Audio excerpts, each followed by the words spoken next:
Me complazco en presentarles al padre Ignacio Bello, de Jalapa, Veracruz, legionario de Cristo.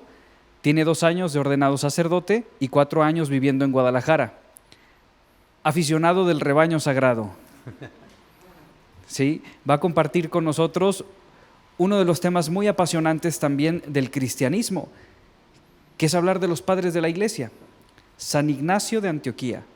¿Sí? Se dice que ha sido discípulo de San Juan el Evangelista y de San Pablo. Si la semana pasada hemos hablado de los primeros cristianos en el Imperio Romano, ahora entraremos a aquellas figuras que se les llaman padres de la iglesia. Sin más preámbulo, le damos una calurosa bienvenida al padre Ignacio. Muchas gracias. Muchas gracias a todos. Es muy emocionante estar aquí. Y antes que nada, pues quisiera invitarlos a unirse conmigo a una oración para pedir al Espíritu Santo nos ilumine en esta noche. En nombre del Padre, del Hijo y del Espíritu Santo. Amén. Padre Santo, te damos gracias en esta noche que nos has reunido aquí en tu nombre. Te queremos pedir que envíes tu Espíritu para que podamos adentrarnos en esta etapa de este curso y adentrarnos a la vida de estos grandes personajes, de los padres de la Iglesia. Te pedimos que sus enseñanzas y sobre todo su ejemplo de vida, de amor a Cristo, también permee en nuestro corazón y que podamos darnos cuenta de la riqueza de nuestra fe a través de los siglos. Te pedimos también, Madre Santísima, que nos cuides y nos protejas en esta noche. En nombre del Padre, del Hijo y del Espíritu Santo. Amén. Muy bien. La verdad es que hace un momento me preguntaban si estaba nervioso o así, ¿no? de estar aquí, pero la verdad es que me siento muy emocionado, me siento muy feliz de poder compartir, de que llegó la fecha esperada de poder compartir un poco sobre la vida de este hombre. La verdad es que ya tenía tiempo que no daba charlas antes, ¿no? A los que me conocen, pues ahora hago mucha labor de gestión y de administración y de juntas y demás, pero creo que más bien pues tengo una vocación personal de profesor. Ahora siempre me ha gustado dar clase, enseñar y pues transmitir. Y bueno, gracias a Dios pues se da la oportunidad, estoy un poco oxidado, entonces espero que todo fluya muy bien.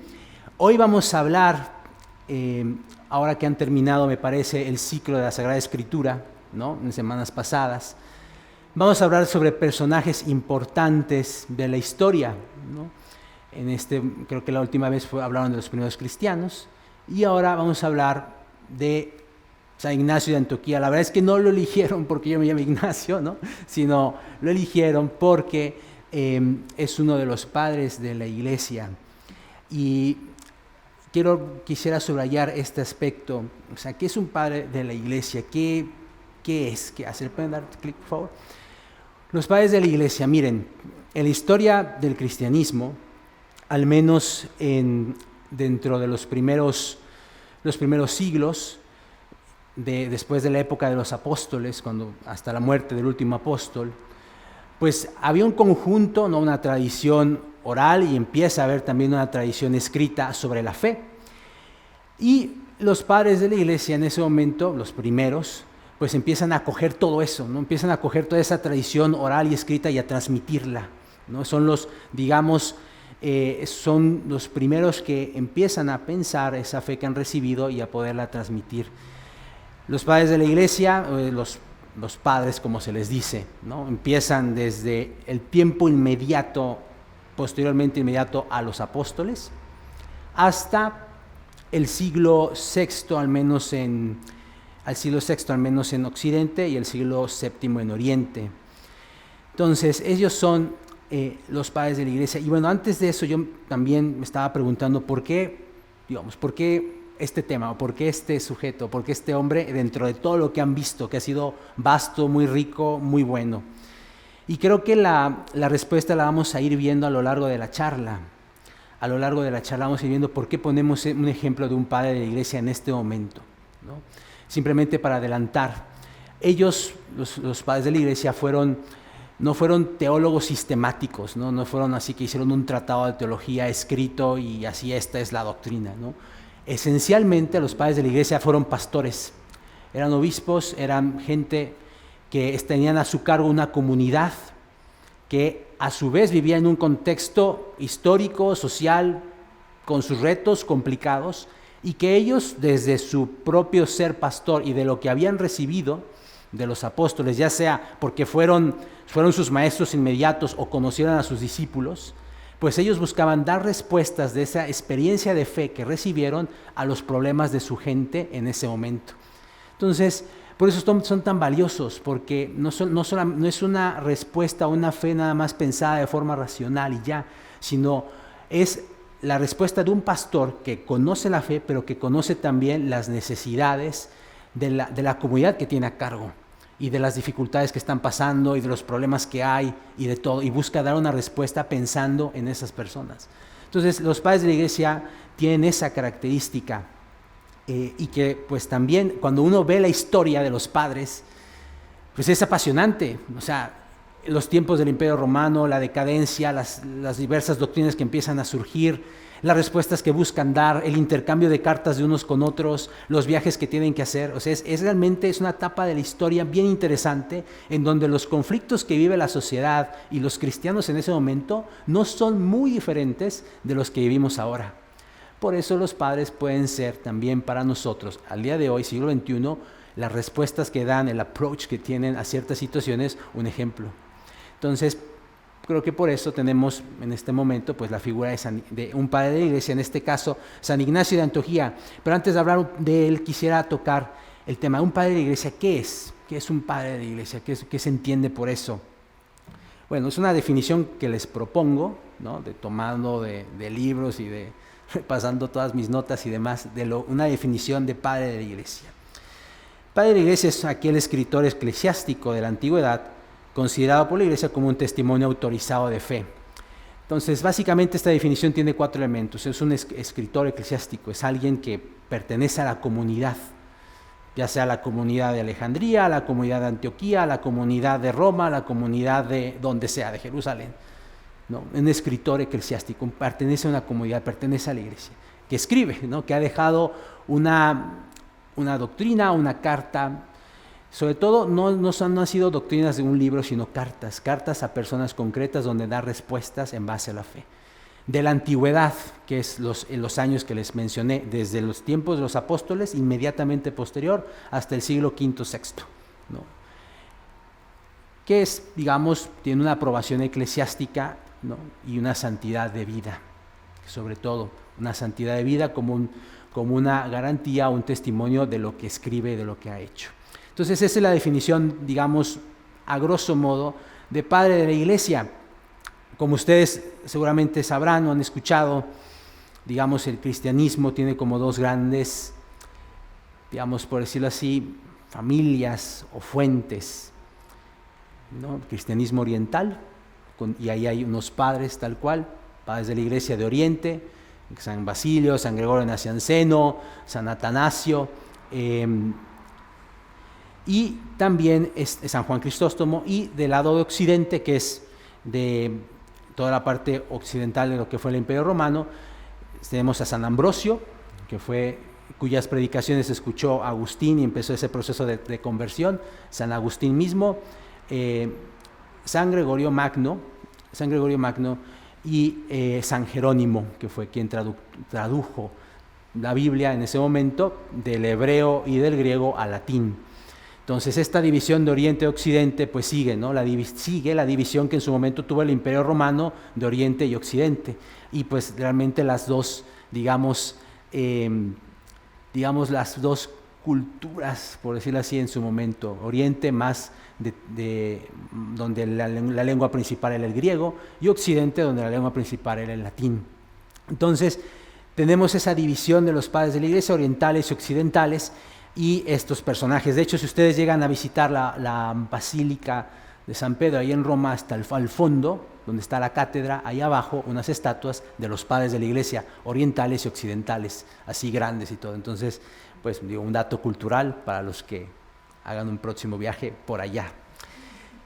Muy bien, ¿por qué son importantes? ¿Por qué son importantes? Hans Urs von Balthasar, un teólogo suizo, un teólogo suizo, decía que los padres de la iglesia, cuando escribían, correspondía a esa etapa de la adolescencia o juventud de la comunidad cristiana, cuando se está entendiendo a sí misma, cuando está empezando a hacer sus leyes, cuando está empezando a dar forma a su doctrina, una etapa de juventud. Y decía, este teólogo en su opinión decía, los padres de la iglesia son importantes porque nos dan una pincelada de cómo vivían los primeros cristianos su fe, cómo era su relación con Cristo, cómo era su relación entre ellos, cómo afrontaban las realidades del mundo, de la sociedad. Y él decía, la época de los padres de la iglesia corresponde a esa época de juventud, a esa época en donde pues, la iglesia se está entendiendo a sí misma, la comunidad se está entendiendo a sí misma y está buscando dar respuestas. Entonces, pues es muy interesante esto que ya como había comentado, los padres de la iglesia nos ayudan a ver cómo se entendía la fe en ese momento y cómo afrontar problemas. Y de San Ignacio de Antioquía, entrando ya en él, pues ¿quién es él? Bueno, les dije que son muchos siglos, ¿no? Desde la época inmediata posterior a los apóstoles hasta el siglo V, VI, son muchos siglos. Entonces, San Ignacio de Antioquía se ubica dentro de los primeros. De hecho, no sé, el tiempo donde él vive no corresponde tanto al tiempo de los grandes padres de la iglesia, San Agustín, San Ambrosio, San Jerónimo. Al tiempo al que le corresponde vivir y los autores que escriben en ese tiempo se les denomina padres apostólicos. Apostólicos no porque estuvieron en algún seminario menor, donde se les dice apostólicos a los niños, sino porque se les dice padres apostólicos porque estuvieron en un contacto directo con los apóstoles o con alguno de sus discípulos, ¿no? Como decía el padre, San Ignacio de Antioquía, pues fue muy probablemente discípulo del apóstol San Juan. Entonces lo escuchó, lo vio la comunidad que él formó. Entonces, y lo vemos en sus escritos y en su teología y en lo que él va exponiendo. San Ignacio de Antioquía ahora voy a poner un mapa más adelante.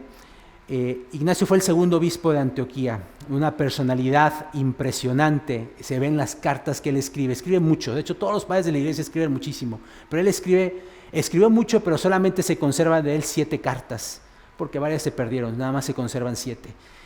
En las cartas se ve que tiene una personalidad que vive todo, que lo interioriza y que para transmitirlo tiene que escribirlo, tiene que ponerlo en letras. Y va escribiendo a diversas comunidades, no solamente escribe a Antioquía, que era su sede, sino que escribe a la comunidad de Esmirna, a la comunidad de Tróade, a la comunidad de Roma. Y esas cartas que se conservan, que escribió Ignacio de Antioquía, las escribió cuando lo toman de Antioquía de Siria y lo llevan a Roma para su martirio. En todo ese trayecto, que fueron varios meses, o sea, no fue como ahora, ¿no?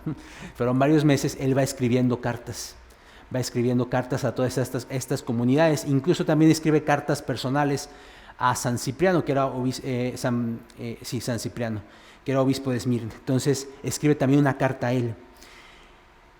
Entonces, San Ignacio fue el segundo obispo de Antioquía. La tradición dice que Pedro, el apóstol Pedro, fue el primero de ahí, el primer obispo de ahí, y después va a Roma. Se va a Roma y queda Ignacio como obispo de ese lugar. En tiempos del emperador Trajano, en el año 101-102, es tomado preso de Antioquía de Siria y llevado a Roma, a la ciudad eterna. Y desde ahí, en ese trayecto, va escribiendo diversas cartas. Y bueno, si quieren poner la siguiente imagen, por favor. Un poquito del contexto histórico, político y social de San Ignacio de Antioquía y de esos momentos. Roma, a finales del siglo I, era más o menos este mapa que está aquí. Alcanzó su máxima extensión. La verdad es que yo cuando vi la primera vez el mapa del Imperio Romano dije, ¿de verdad alcanzaron todo eso? Pues sí. O sea, en tiempos de Domiciano y Trajano, sobre todo de estos dos emperadores, el Imperio Romano alcanza su máxima extensión, que iba desde el norte de Inglaterra hasta el Golfo Pérsico, prácticamente, aquí en donde es Irak, ¿no? Entonces, pues era el momento en donde esa Pax Romana, de la que hablan también San Agustín, después de la muerte de César y el primer emperador Octavio, empieza este tiempo de paz y estabilidad, la paz romana. ¿Qué fue lo que permitió? Permitió, en primer lugar, que ya no se mataran entre ellos, permitió una estabilidad social y política y permitió que la cultura se asentara. Entonces, en el contexto de Ignacio de Antioquía, pues existe esta paz romana, una paz en que se sostenía sobre una economía basada en los esclavos, o sea, Roma era prácticamente un 30% de su población eran esclavos, una sociedad basada en sus instituciones y sus leyes, una sociedad basada en el poder de su ejército, y pues a través de eso mantuvieron la estabilidad pues política y social, al menos durante los 2 primeros siglos. Y fue en este contexto en donde el cristianismo, ¿no?, como semilla empieza a surgir y empiezan a generarse las primeras comunidades, y en este contexto pues vivió San Ignacio de Antioquía. También era un momento de muchas tensiones, porque imagínense, gobernar esto hace casi 2000 años, pues había muchas tensiones externas, porque pues había que defender pues el imperio de todos los pueblos bárbaros que estaban externos. Y las tensiones internas, porque el equilibrio de poder era muy delicado, entre el Senado, entre el emperador, entre los grandes generales de algunos del ejército y demás. En este contexto se ubica Ignacio de Antioquía.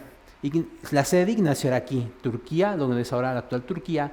Antioquía está aquí, esta era su sede, la sede de San Ignacio.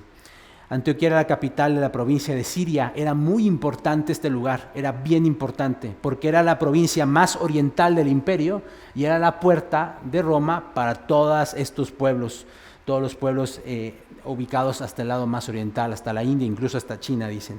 Entonces, era una provincia también muy rica en cuanto a recursos naturales, y era una provincia en donde había mucha circulación de personas, tanto de Oriente como de Occidente. Entonces había no solamente circulación de cosas materiales, sino de pensamiento, de ideas, ¿no? Entonces, esta provincia donde Ignacio es obispo era muy importante, y por eso se entiende que en tiempos de Trajano lo hayan tomado a él preso y lo hayan mandado al martirio en vez de cualquier otro, por la sede, por lo que significaba este lugar. Ese es el contexto, digamos, social y político de ese tiempo. Antioquía, como les mencionaba, era una capital importantísima. A nivel de iglesia era una sede también muy importante.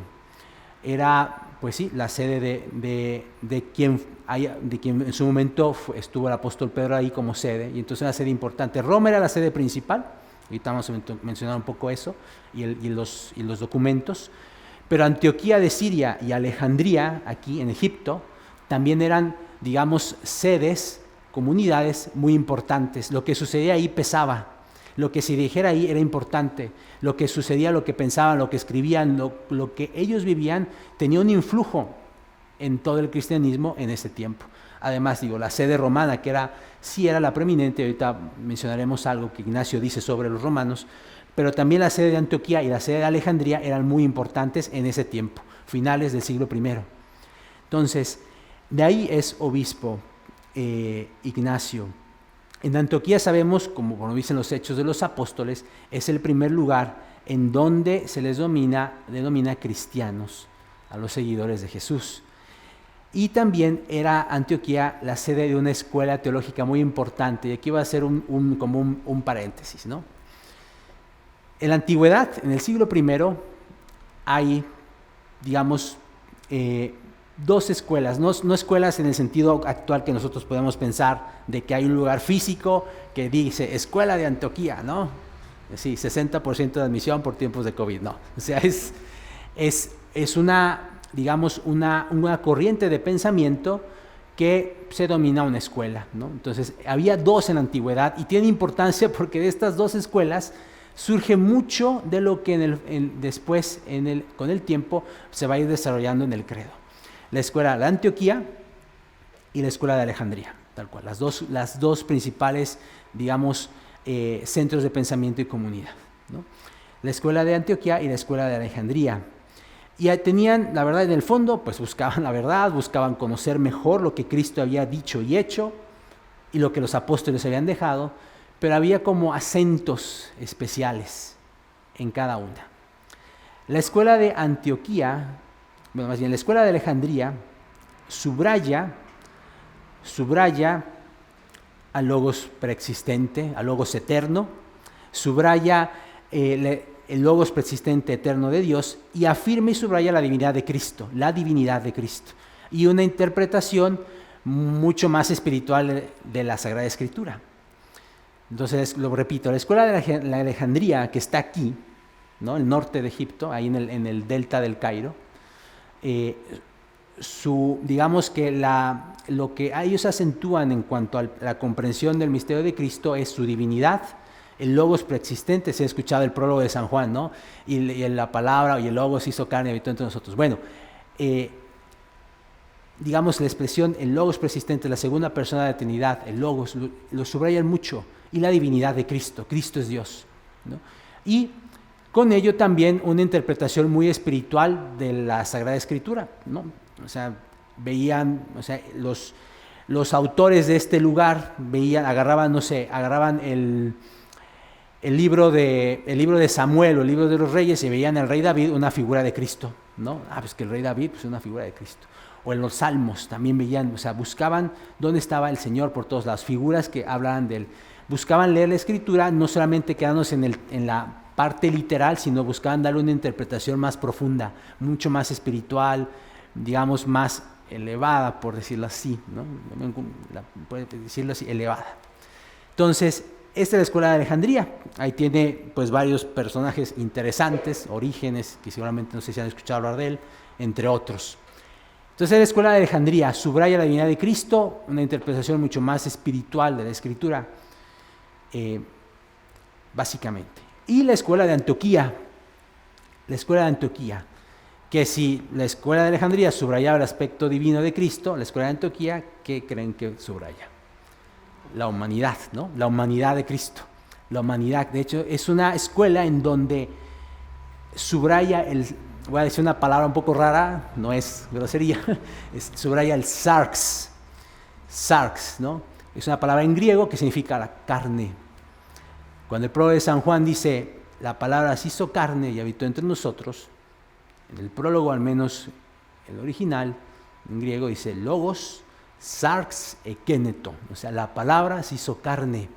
Entonces, esta escuela de Antioquía subraya eso, subraya la humanidad de Cristo, subraya ese aspecto humano de la segunda persona de la Trinidad que se encarnó y se hizo hombre, y afirma, Jesucristo, la segunda persona de la Trinidad, es verdadero Dios y es verdadero hombre. Ignacio de Antioquía es de esta escuela de pensamiento. Y también la interpretación de la Escritura, si la escuela de Alejandría lo hace más espiritual, la escuela de Antioquía es más ad literam, ¿no? Más literal, lo que dice ahí. O sea, Jesús nació en Belén en un pesebre de aldeveras, ¿no? No fue así, o sea, también puede ser una interpretación espiritual, ¿no?, del alma y demás, pero Jesús nació ahí, ¿no? Entonces, eso diría un antioqueno. Entonces, Ignacio de Antioquía pertenece a esa escuela y se ve en sus cartas, y ahorita vamos a tocar, se ve en sus cartas en la forma en cómo él vive su imitación de Cristo, en la forma en la que él entiende la Eucaristía, en la forma en cual él responde a alguna de las doctrinas heréticas de ese momento, ¿no? Entonces, la personalidad de Ignacio, vemos que en sus cartas, pueden dar al que sigue, por favor, en sus cartas hay dos grandes, digamos, enseñanzas. Uno es el amor a Cristo, y ahorita vamos a tocar más, y otro es el amor a la comunidad, el amor a la iglesia, en ese sentido, la comunidad de creyentes. En sus cartas vemos que en su personalidad pues es un lenguaje pues muy profundo, un lenguaje, digamos, no es que escriba así como muy propiamente, ¿no?, sino escribe con mucha pasión sus cartas. Les voy a pasar después a algunos de ustedes pues unos links de cartas, que es muy interesante, muy, muy hermoso leerlas. Un alma en donde en las cartas se ve un gran celo por su comunidad y tienen una gran importancia para entender la fe. Benedicto XVI, cuando él hace una serie de catequesis en el 2007 sobre todos los padres de la iglesia. La verdad es que es muy, muy interesante para cualquier teólogo de cualquier confesión leer estas catequesis. En el 2007 Benedicto XVI empieza en los miércoles, en las audiencias tradicionales de los papas los miércoles. En el 2007 empieza a hablar de todos los padres de la iglesia y después se va con los autores medievales y así. Entonces, él empieza con esta catequesis diciendo sobre la catequesis de Ignacio, dice Benedicto XVI, que ningún padre de la iglesia, o sea, así lo dice él, de los tantos padres de los 6 siglos, dice, ningún padre de la iglesia expresó con tanta intensidad el deseo de unión con Cristo y de vida en él. Ningún padre de la iglesia. Entonces, del pensamiento de Ignacio de Antioquía se ve este aspecto de unión con Cristo y de vida en él. ¿Qué significa esto? En la antigüedad, también en la relación con Cristo, había, digamos, dos formas. Una es buscar estar unido a Él, busca estar unido a Cristo. Era, digamos, las tesis más de San Pablo. Estar unido a Cristo. Ya no soy yo, es Cristo que vive en mí, ¿no? ¿Han escuchado esta frase de San Pablo? Ya no soy yo, es Cristo quien vive en mí. Para mí la vida es Cristo y la muerte una ganancia, etc. Entonces, Ignacio toma esto y dice, sí, realmente quiero estar unido a Cristo, pero también quiero vivir en Él. ¿Quién es el autor? El autor que habla de la vida de Cristo, o vivir como los sarmientos con la vid, pues el autor del cuarto evangelio, tradicionalmente el apóstol San Juan. Entonces, él une estas dos cosas, la unión con Cristo y la vida en Él, para expresar su amor a Dios y para también enseñarlo a los demás. La unión con Cristo. Ignacio escribe en sus cartas a los romanos que está impaciente por unirse a Jesús y explica, para mí es mejor morir en Cristo que ser rey de los términos de la tierra. Quiero aquel que murió por nosotros, quiero aquel que resucitó por nosotros, quiero ser imitador de la pasión de mi Dios. Esta expresión, quiero ser imitador de la pasión de mi Dios, tiene mucha importancia, ahorita lo voy a decir más adelante, porque cuando alguien escucha la pasión de mi Dios, en ese tiempo dice, ¿cómo Dios puede sufrir? ¿Dios puede sufrir? Pregunta. Y Ignacio de Antioquía dice, sí, Dios puede sufrir, ¿no? Y lo vamos a justificar más adelante. Ignacio de Antioquía habla de esta unión con Cristo, quiero ser unido a Él, quiero estar unido a Él. Y tiene expresiones muy fuertes de esta unión con Cristo, ¿no? Diciendo que realmente el Señor es realmente del linaje de David, realmente nació de una virgen y realmente fue clavado en la cruz con nosotros. O sea, para Ignacio de Antioquía, el ver la humanidad de Cristo que nace en un lugar, que tiene una familia, o sea, su madre la Virgen María, que es clavada en una cruz, para él le mueve a decir, yo quiero estar unido a este hombre, que es verdadero hombre, pero que también es Dios. Y a través de la humanidad de Cristo, tiene una relación personal con Dios, pues bien especial, a través de la humanidad de Cristo. Creo que esto nos puede decir mucho a nosotros, porque, y haciendo, digamos, un comentario, a veces podemos pensar que, pues, ¿cómo me relaciono con Dios y pues está allá a lo lejos, ¿no? O ¿cómo puedo hablarle? ¿Me entiende? ¿Puedo orar? O sea, todo lo que han escuchado y que ya platicaron y demás de la oración. Bueno, para Ignacio de Antioquía, el pensar y el reflexionar y orar de que Cristo es verdadero hombre, que sintió lo que tú sientes, que durmió, que te se enfermaba, que sufría, le hace sentirse cercano a un Dios que realmente es como Él, en todo menos en el pecado, dice la Escritura, pero que es como Él, que es verdadero hombre. Y eso es para Él, para su espiritualidad, quizá para algunos de los que estamos aquí presentes, puede ser como ese detonador que diga, claro, o sea, Cristo es verdadero hombre, me entiende, sabe lo que pasa, lo que siento, lo que experimento. Entonces, Ignacio de Antioquía escribe en sus cartas esa experiencia de Cristo, esa experiencia y ese deseo de estar unido a Él. Y esa unión con Cristo y ese vivir en Él se expresa y lo dice, así que el verdadero discípulo de Cristo es aquel que puede dar la vida por Él, que llega a dar la vida por Él. Y por eso cuando Ignacio de Antioquía lo toman preso, ahí en su sede episcopal y lo llevan a Roma para el martirio, empieza a escribir varias cartas, incluso a los romanos, y les dice, ¿saben qué? No hagan nada, no paguen fianza, no organicen una cosa así de como para rescatarme. Yo siento en este momento que Cristo me pide dar la vida por Él. Y así escribe esta carta que leemos los sacerdotes en el breviario, lo que nosotros solemos rezar. Hay una carta que leemos en el día de la fiesta de Ignacio de Antioquía. Y dice así, un parrafito: y es que temo justamente vuestra caridad no sea que me perjudique. El hecho es que yo no tendré ocasión semejante jamás de alcanzar a Dios. Trigo soy de Dios y por los dientes de las fieras he de ser molido a fin de ser presentado como limpio pan de Cristo.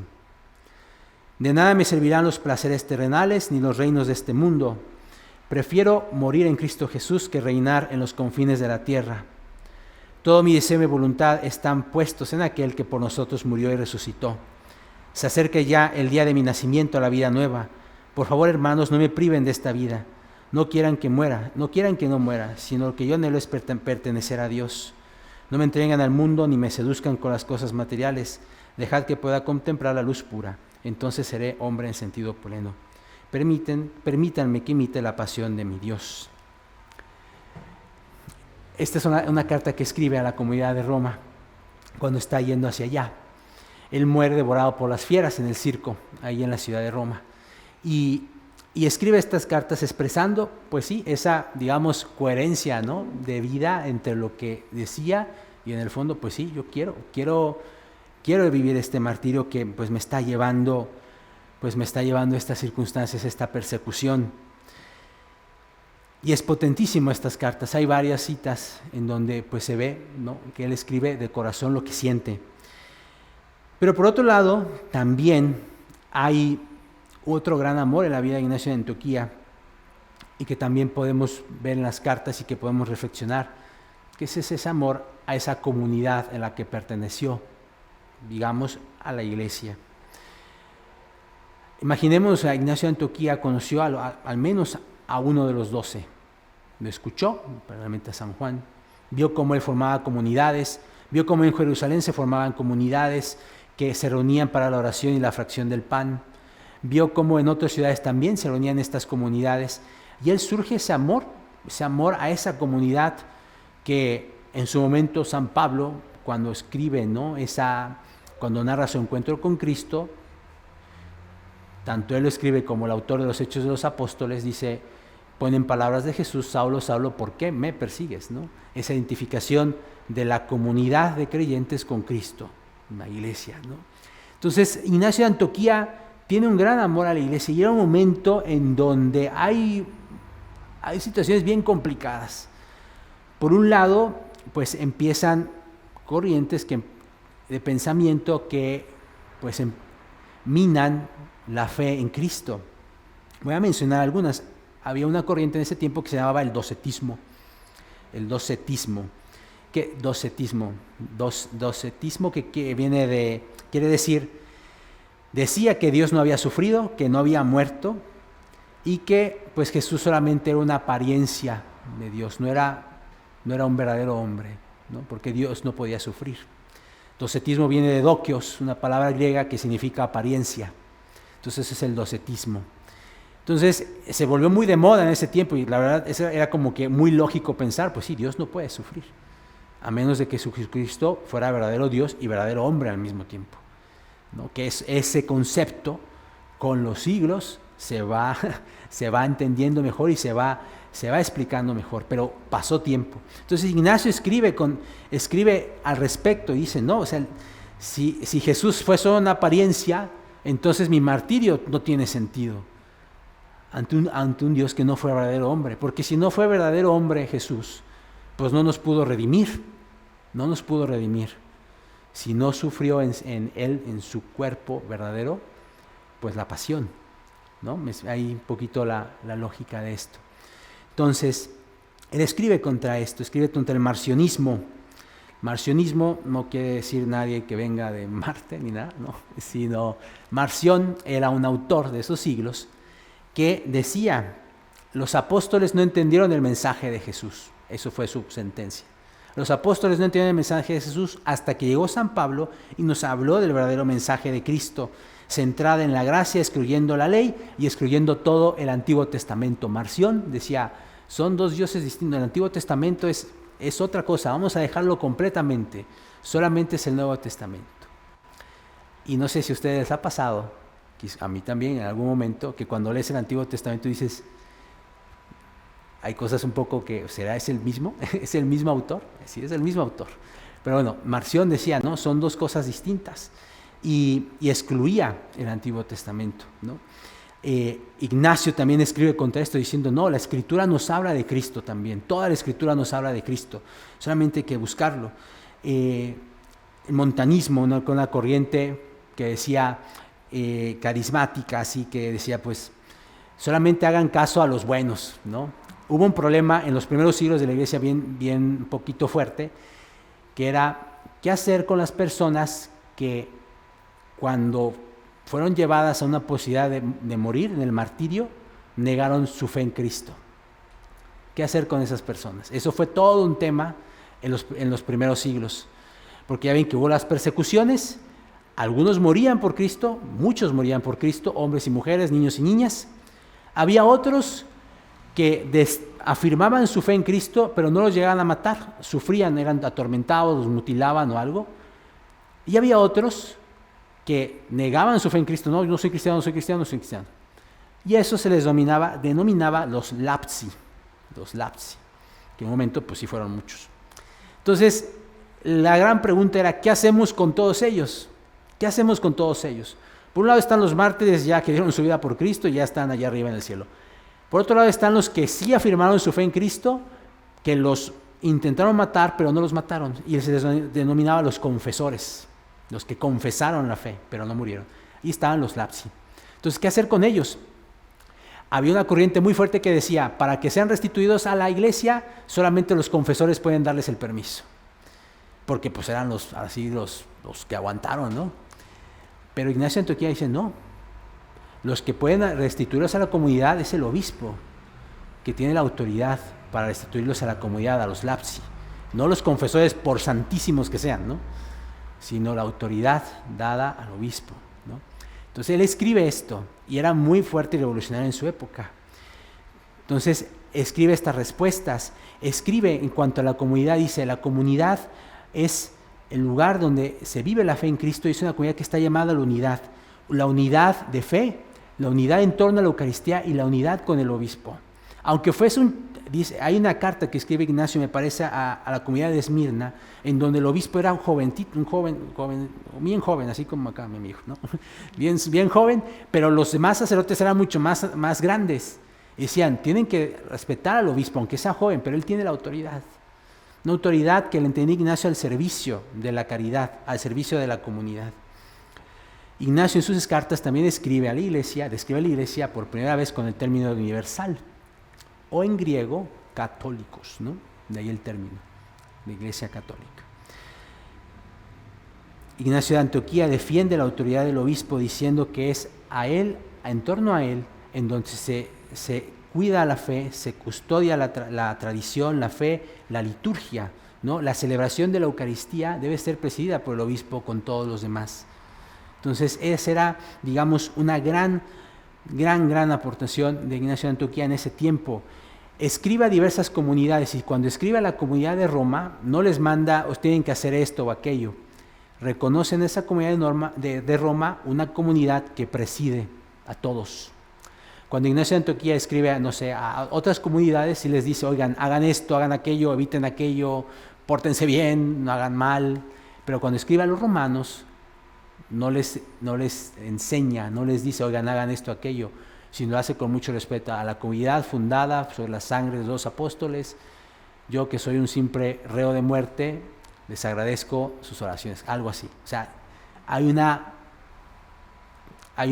como se dice, una conciencia de que esa comunidad que Ignacio escribe con esta expresión preside en la caridad, es como la principal en ese momento.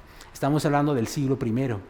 Entonces esa conciencia que hay ya en las primeras comunidades de la presidencia en la caridad de esta comunidad cristiana de Roma. Por último, y como conclusión, para hacer un resumen de todo esto que dije, Ignacio de Antioquía se le conoce como el doctor de la unidad. Unidad unidad de pensamiento, la unidad de Dios contra todo tipo de dualismo, ¿no? Les hablaba de los marcionitas, de los gnósticos. La unidad de Cristo. Ignacio defiende que Jesucristo es verdadero Dios y hombre, que es una sola persona. La unidad de la Eucaristía. Ignacio escribe cuando habla de que a los docetistas de que están diciendo que Jesús es solamente apariencia, él responde, no puede ser apariencia. La Eucaristía, que es la verdadera carne de Cristo, como el cáliz que está ahí, es la verdadera sangre del Señor. Esto lo escribe Ignacio en el primer siglo. Unidad de la Eucaristía, la unidad de la Iglesia que acabo de mencionar, y la unidad del creyente con Cristo, ese deseo suyo de estar unido a Dios, de estar unido a Jesús, que lo transmite a toda su comunidad y a quien les escribía. Entonces, se le domina ese doctor de la unidad, o más bien, pues un apóstol de la unidad, porque habla de la unidad de Dios, la unidad de Cristo, la unidad de la Eucaristía como tal, la unidad de la Iglesia y la unidad de nosotros con Dios. En resumidas cuentas, todo lo que escribe Ignacio, su comprensión de la fe, su comprensión de la comunidad de la Eucaristía, de la Iglesia, no es porque supiera tanto, que sí sabía, obviamente, sino porque hay un vínculo muy especial con Cristo, de amor. Y por ese amor viene un conocimiento cada vez más profundo de quién es este hombre, pescador de Galilea, que se dijo ser hijo de Dios y que realmente lo fue, lo es, y que salvó a la humanidad.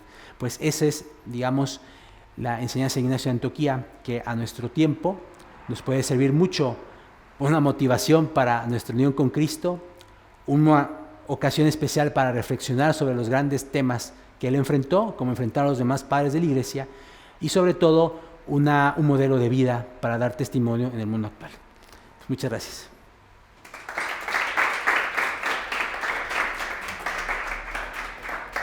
Te agradecemos, Padre Ignacio, y les recordamos a todos ustedes que durante el break se pueden hacer las preguntas, sí, referentes al tema. Volvemos con el Padre Ignacio para cerrar la sesión, y bueno, el caluroso aplauso se lo vamos a dar también al final. Pasen a tomar algo, por favor. Chicos, regresamos para la sesión de preguntas. Sesión de preguntas, conclusión, bendición y a descansar. Adelante, Padre Ignacio. Tú mismo tienes tus preguntas, sí, aquí están, y vas respondiendo, por favor. ¿Sí me escuchan? ¿Sí? ¿Se escuchan? Ok. Muy bien. Muy buenas preguntas. Unas así directo al punto. Muy bien. Entonces, bueno, antes que nada les agradezco su tiempo y la escucha. Y bueno, vamos a responder las preguntas. Una pregunta es: ¿dónde puede investigar de buena fuente la evolución de la celebración de la Eucaristía? Bueno, interesante pregunta. Una fuente son los mismos padres de la Iglesia. Hay otro escrito en los padres subapostólicos, que está Ignacio de Antioquía, pero hay otros como 4 o 5. Está Policarpo de Esmirna, San Clemente Romano, y hay un escrito que se llama la Didache de ese tiempo, en donde ahí viene una descripción de cómo se celebraba la Eucaristía en ese tiempo. También hay libros sobre liturgia, sobre sacramentos, en donde viene tal cual la historia de cómo se fue desarrollando o cómo se celebraba la Eucaristía en diversos tiempos. Esencialmente ha sido la estructura que vemos en los Hechos de los Apóstoles o en algunas cartas de San Pablo, que es la escucha de la palabra de Dios, ¿no? Se reunían la comunidad para escuchar la palabra de Dios, y la fracción del pan, ¿no? Que hoy en día la conocemos como la liturgia de la palabra y la liturgia de la Eucaristía, ¿no? en la misa. Pero esa estructura esencial se ha conservado. Ha variado algunas formas externas, etcétera, pero se ha conservado. Pero buenas fuentes son la Didache, algunos escritos de los padres de la Iglesia y los libros sobre sacramentaria, sobre sacramentos. Hay un libro que se llama el padre Edward McNamara, que habla sobre sobre liturgia tal cual, muy bueno, muy completo, y habla sobre la liturgia de la Eucaristía y también los diversos ritos litúrgicos, ¿no? Nosotros, por vivir aquí en parte occidental, estamos acostumbrados a un rito, pero hay varios ritos católicos, pero que no son distintos al rito latino occidental, ¿no? Muy enriquecedor. Le puedo pasar también más adelante los autores, más autores, ¿no?, para esta pregunta. Bien.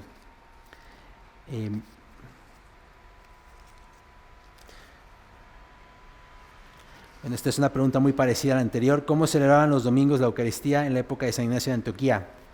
Bueno, el día del Señor, ¿no?, el día del domingo, ¿no?, el día del Señor, se solía celebrar la Eucaristía una vez a la semana, ¿no? El día del Señor, que era el domingo, que era el día de Dominus, que es Señor, Domini, del Señor.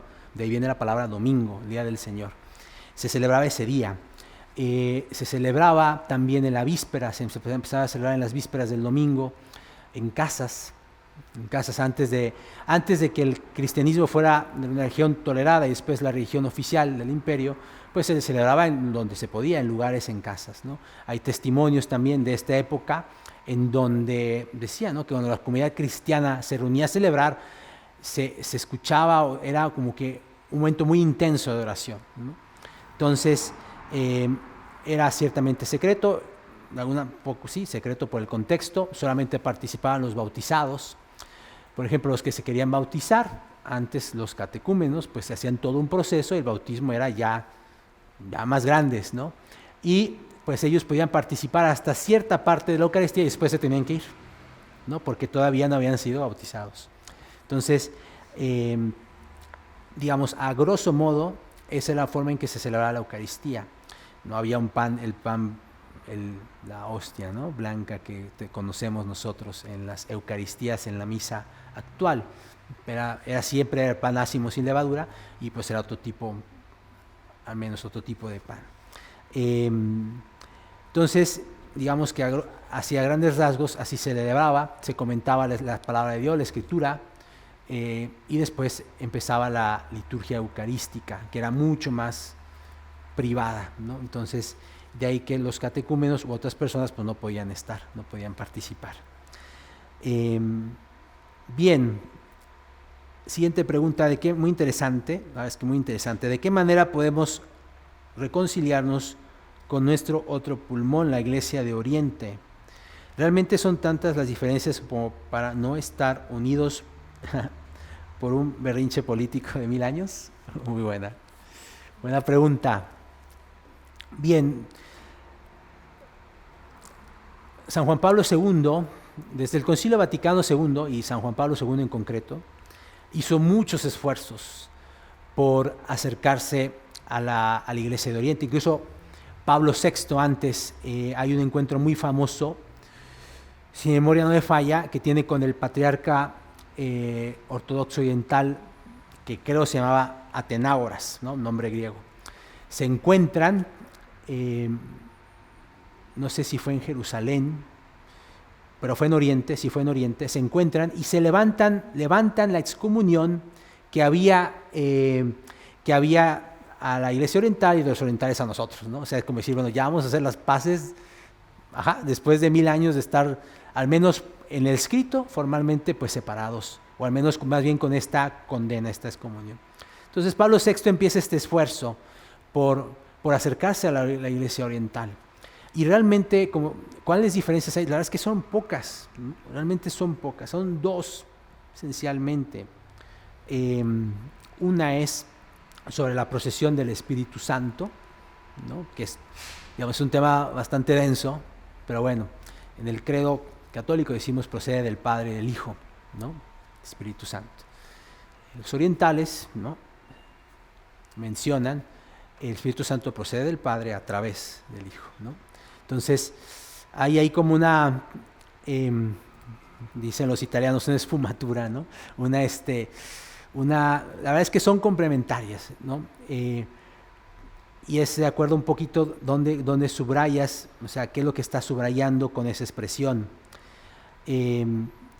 Pero sí hay que, digamos, si hay una diferencia importante doctrinal, pero que se podría, y ha habido esfuerzos de solventar, y ha habido uniones, o sea, la Iglesia Católica, la Iglesia Ortodoxa, la Iglesia Oriental, después del cisma del año 1000, hubo momentos posteriores que se unieron, al menos temporalmente, pero se separaron, ¿no? Un momento fue el Concilio de Florencia, del año 1300 aproximadamente, donde hubo una unión de Oriente y Occidente, pero duró poco.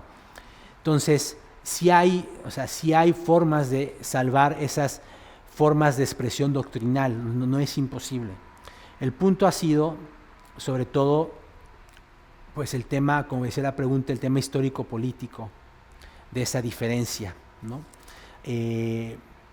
Digamos, es una labor de mucha sanación, porque tanto los latinos en su momento pues hicieron cosas en Oriente, o sea, mal hechas, condenando, no teniendo ese tacto, ¿no?, para acercarse a la Iglesia oriental, como también los orientales. Entonces, todo el tema de las cruzadas, por ejemplo, el tema de las condenas de unos a otros, el tema de pues el rito litúrgico, que en todo Occidente es latino, ¿no?, y que en Oriente es griego y con muchas ramas, ¿no? Entonces, pero fuera de eso, pues, o sea, sus sacramentos son válidos. Hay una tradición, ¿no?, y hay muchos elementos, o sea, hay una veneración importante a los santos, a la Virgen María y demás.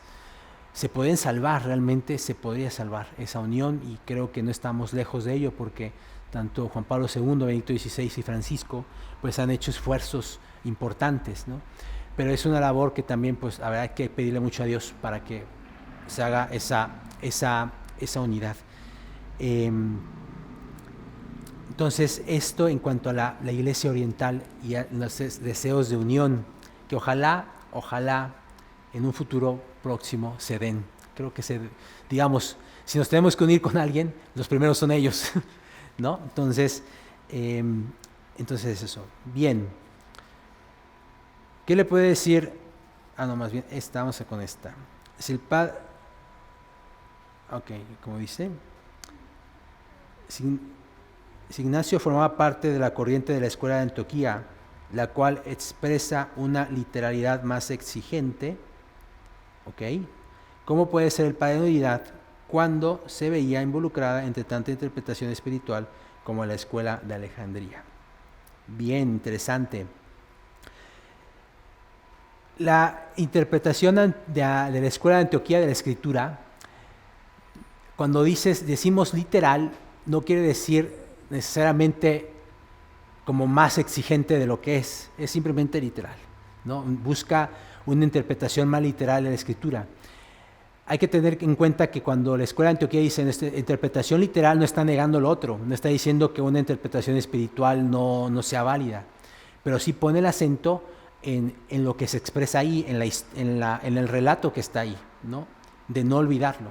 De hecho, sí, en la interpretación de la Escritura se empieza desde esa interpretación literal de lo que está escrito, de lo que pasó. Y la Escuela de Alejandría, cuando subraya el aspecto espiritual de la Escritura y esa interpretación, no niega lo que está ahí escrito, la literalidad, no lo niega, pero subraya más lo otro. ¿Por qué se dice el doctor de la unidad cuando hay tanta interpretación? Se le dice doctor de la unidad porque buscó la unidad de la forma de interpretar la Escritura en ese tiempo entre las comunidades cristianas que había, tomando en cuenta, pues sí, su base antioquena, pero también pues no negaba lo que la Escuela de Alejandría también subrayaba, que era la divinidad de Cristo. Pues claro, él creía en Cristo, verdadero Dios y hombre, ¿no? Él creía en eso esencialmente, no lo abandona, no lo deja, como tampoco deja lo suyo, ¿no? Entonces es doctor de la unidad porque busca escribiendo y escuchando a las comunidades, pues encontrar pues cuál fue la verdad que nos transmitió el Señor y los primeros apóstoles, y qué es aquello que nos pueda desviar de eso. Entonces busca esa unidad en cuanto a doctrina, también busca unidad en cuanto a la comunidad, busca esa unidad en cuanto a las relaciones de unas comunidades con otras. Entonces, por eso es doctor de la unidad del fiel, del cristiano con Cristo, ¿no? Por todos esos lo que les mencioné al final de las conclusiones, por eso dice doctor de la unidad. Ahora, ¿eso quiere decir quiere decir que nunca se equivocó en sus esfuerzos de unidad? No, seguramente cometió errores, como todos, ¿no? Pero si hay un esfuerzo, siento yo, leyendo y viendo toda su vida, que hay un esfuerzo por buscar esa unidad que en ese tiempo estaba como que muy frágil, ¿no? Entonces creo que por ahí podría ir la respuesta a esta pregunta. Y bueno, ya por último, ¿qué le puede decir San Ignacio a un joven del siglo XXI? Pues, gran pregunta, fue lo primero que yo me pregunté cuando preparé la charla. ¿Qué le puede decir San Ignacio de Antioquía, a alguien del siglo I, a un joven del siglo XXI? Yo creo que le puede decir lo mismo que le dice Jesús a sus apóstoles. Yo soy el camino, la verdad y la vida.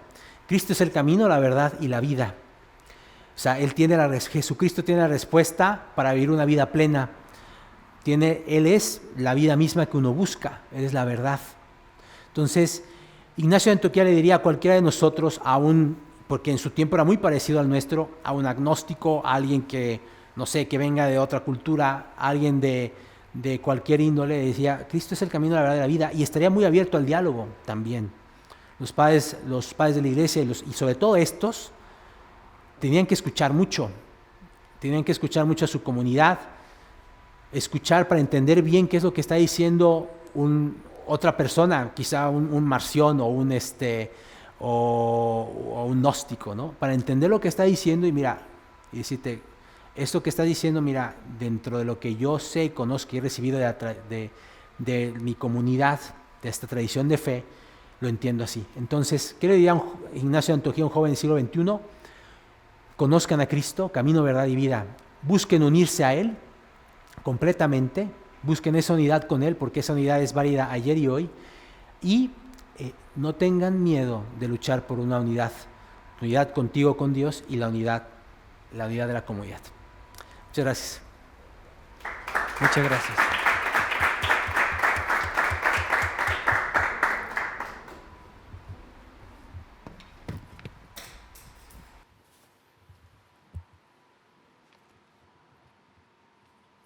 Padre, agradecemos la presencia entre nosotros, la preparación, porque te ilusionaste preparando y te esmeraste preparando y también pudiste compartir con nosotros, gracias a Dios. A manera de conclusión, unas cosas muy sencillas. Ser unidos a Cristo también significa que queremos la cruz, que queremos a su madre y sobre todo que queremos la resurrección. El amor de Cristo nos llevará siempre al amor en dirección de la Iglesia. Quien se une a Cristo se incorpora verdaderamente a su cuerpo. Y la Iglesia jamás nos llevará a ser un cuerpo sin cabeza, porque la Iglesia tiene una cabeza.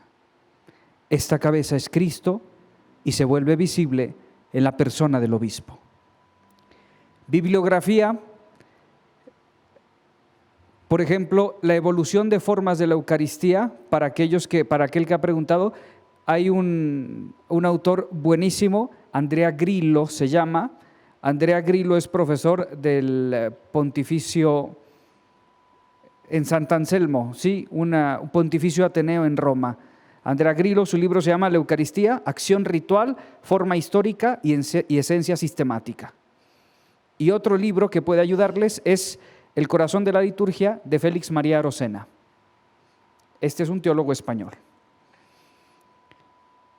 Después de agradecer, decir estas conclusiones y estas recomendaciones, Padre, pedimos que despidas la sesión con una oración y nos des la bendición. Gracias, Padre. En nombre del Padre, del Hijo y del Espíritu Santo. Amén. El Señor esté con ustedes. Padre Santo, te damos gracias por esta noche. Te pedimos que derrames la abundancia de tu bendición sobre cada uno de nosotros. Te pedimos que al igual que Ignacio de Antioquía y tantos otros santos, nos concedas el don de la unidad sobre todo con tu Hijo Jesucristo. Y que la bendición de Dios Todopoderoso, Padre, Hijo y Espíritu Santo, descienda sobre ustedes, nos acompañe siempre. Amén. Muchas gracias. Gracias.